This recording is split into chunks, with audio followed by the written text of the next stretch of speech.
বানায়া দাও। ইয়া আল্লাহ তাদের কবরগুলোকে জান্নাতের টুকরা বানায়া দাও। ইয়া আল্লাহ তাদেরকে তোমার খাস বান্দা বান্দি হিসেবে কবুল করে নাও। ইয়া আল্লাহ খাস করে তোমার কাছে দরখাস্ত, ইয়া আল্লাহ তুমি ক্ষমা, ইয়া আল্লাহ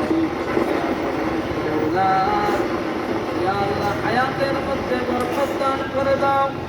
ইয়া আল্লাহ সমস্ত প্রকার বিপদ আপদ বালা মুসিবত থেকে তুমি হেফাজত, ইয়া আল্লাহ খাস করে দেশের খাদিম হিসেবে তুমি তাকে কবুল করে নাও। ইয়া আল্লাহ বিশেষ করে এখানে যারা উপস্থিত আছি, ইয়া আল্লাহ আমাদের সকলকে ইয়া আল্লাহ তুমি কবুল করে নাও। ইয়া আল্লাহ যত নেতা কর্মী আছে, ইয়া আল্লাহ সকলকে সুস্থতার নিয়ামত দান করো। তোমার ভয় আমাদের অন্তরের মধ্যে পয়দা করে, আমাদের সকলের দিলের মধ্যে পয়দা করে দাও। ইয়া আল্লাহ সকল কর্মব্যস্ততার মধ্যেও যেন আমরা